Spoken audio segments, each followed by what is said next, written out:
Welcome back to Courtroom Chronicles, where real cases get broken down with no filters.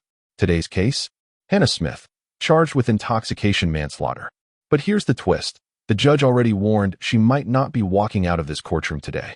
Driving when she wasn't supposed to, violating bond conditions, and facing up to 20 years behind bars. The stakes? Huge. The emotions? Off the charts. And you won't believe the decision that comes at the end. Stick around. This one's a roller coaster. This is what the court has discovered from reviewing the filings. Yes, a motion was filed where this defendant was allowed to have the remote in-home monitor installed in the ignition interlock with an affidavit of non-driving. So she's not supposed to be driving because she's using the in-home. So what she has done is she's violated her conditions of bond. So she's driving, and she's supposed to have, she's not supposed to be driving.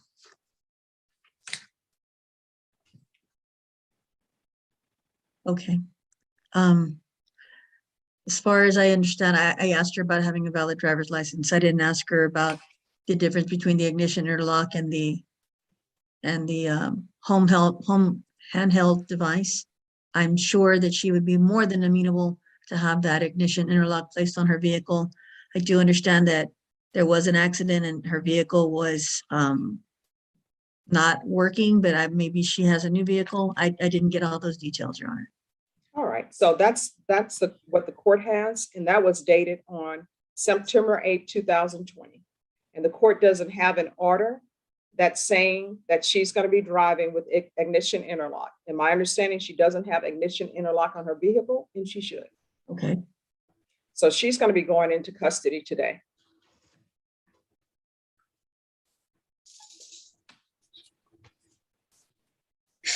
She violated her. This is a huge turning point. Let's break it down. Hannah was allowed to avoid the ignition interlock. That's the breathalyzer device installed in cars, only if she promised not to drive. That's called an affidavit of non-driving. But here's the problem. The court just learned she was driving anyway, with no interlock in her car. That's a direct bond violation. Judges take this seriously because it shows defiance of court orders. Now ask yourself, do you think this was a careless mistake or a deliberate risk? Because either way, the consequences are the same: custody, no bond. And that decision sets the tone for the rest of the hearing. Conditions of bond, I can't have someone. And Ms. Smith, I don't take it as true that you committed an intoxication manslaughter, but you're charged with intoxication manslaughter. And one of your conditions was, because your previous attorney came to me and informed me that you would not be driving. And so I allowed you to have the in-home monitoring device installed in lieu of ignition interlock if an affidavit of non-driving was provided. So you're driving and you don't have an ignition interlock. That's a problem. So you're going to be taken into custody today. Ms. Guerrero, she'll be remanded without bond. If you want to file a motion to have the court reconsider that or bring some more information to me, Ms. Guerrero, of course, the court will be more than willing to consider that. But for now, she is, I'm issuing a judge's warrant and she's going to be remanded. Okay.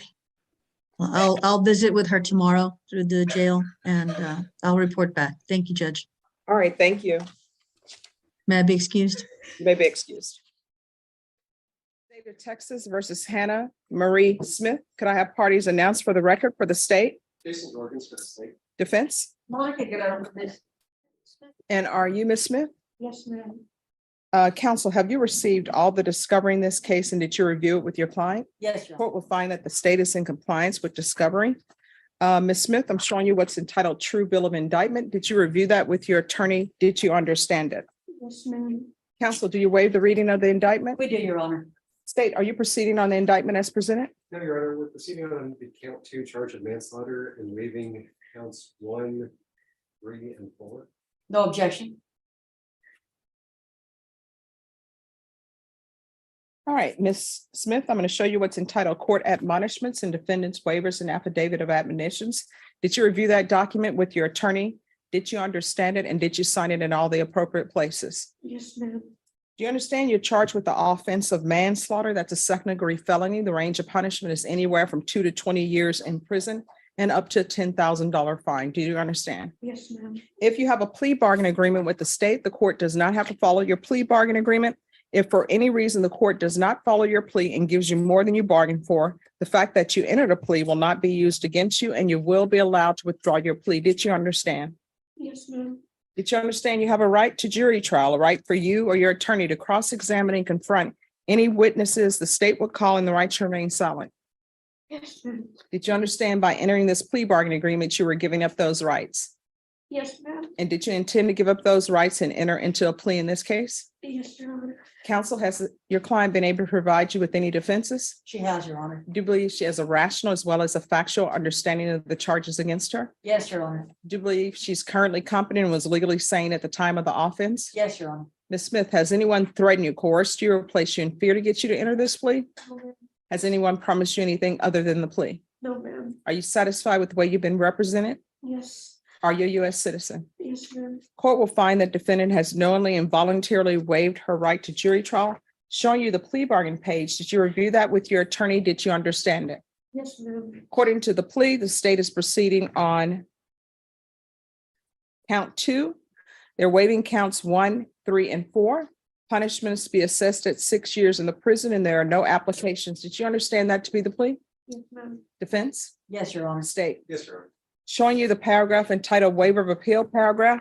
Did you review that paragraph with your attorney? Did you understand it? Did you sign it in both places? Yes, Your Honor. Did you understand by signing that you're waiving your right to appeal? The only items that can be appealed are written pretrial motions that have been filed, heard, and ruled upon by the court. Did you understand? Yes, ma'am. Counsel, have there been any such motions? No, Your Honor. Then to the offenses charged in count 2, how do you plead? Guilty, not guilty, or no contest? No contest. State, any evidence? Yes, Your Honor. The state offers exhibit 1, the defendant's waivers and stipulation of evidence. No objection, Your Honor. Ms. Smith, I'm showing you what's entitled waiver and consent to stipulation of testimony and stipulations. Did you review that document with your attorney? Did you understand it? Did you sign it in all the appropriate places? Yes, ma'am. Again, did you understand you have a right to jury trial, a right for you or your attorney to cross-examine and confront any witnesses the state would call and the right to remain silent? Yes, Your Honor. Did you understand that today the state will be presenting evidence in the form of witnesses' statements and police reports, but most importantly, there will be no live testimony? Did you understand? Yes, Your Honor. Court will find that defendant has knowingly and voluntarily waived and consented to stipulation of testimony and stipulations. Court will accept into evidence states exhibits 1 and attachments, and the court will review the same. All right, after reviewing states exhibits 1 and attachments, the court will find there's sufficient evidence to find you guilty, and the court will find you guilty. Judge, may I clarify one of my responses in response to your question about motions? Yes. I said that I hadn't filed any, and I'm not sure if Ms. Cordy did, so I don't want to represent to the court, because I think she may have filed some evidentiary motions. I did file some non-evidentiary motions, but I wanted to make sure that if Ms. Cordy did, I didn't represent that there were none filed. All right, and I can tell you from my review of the court's docket sheet that there was no motions that were heard. Okay. And there were some motions that were filed. But none that were heard. I just didn't want to make any misrepresentation. All right. So the court is finding you guilty of count 2. Are you proceeding with sentencing?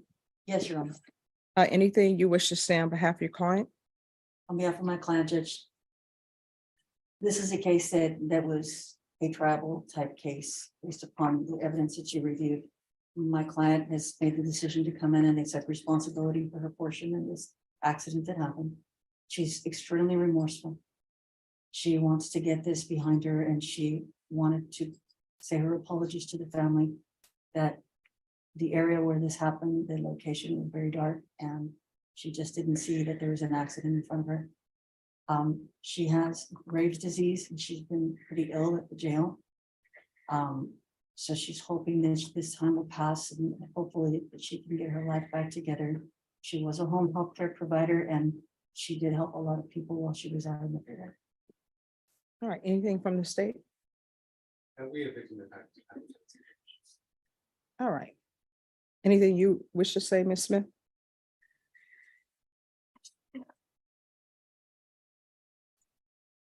I'm so sorry. I'm sorry, please.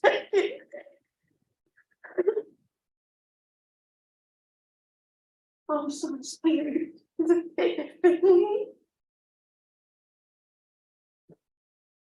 I'm so sorry for what they lost.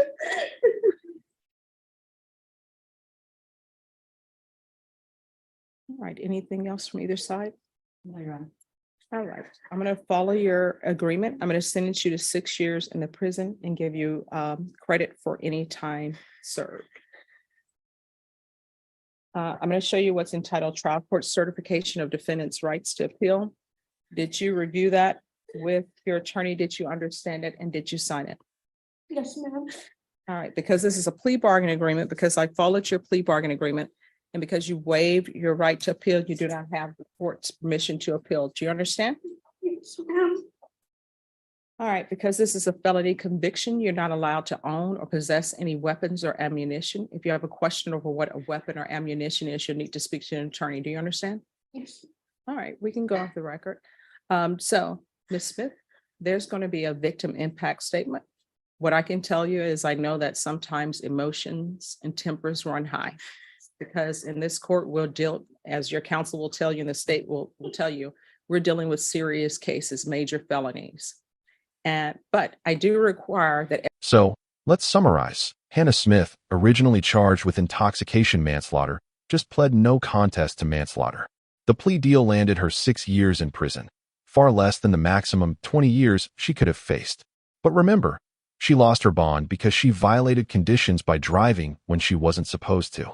The judge emphasized respect, accountability, and the emotional weight for the victims' families. This case is a clear reminder. In the courtroom, one wrong move can cost your freedom. Now we want to hear from you. Do you think 6 years was fair or too light? Drop your thoughts in the comments. And if you found this breakdown as gripping as we did, smash that like button, share this video with a friend, and subscribe for more shocking courtroom stories every week.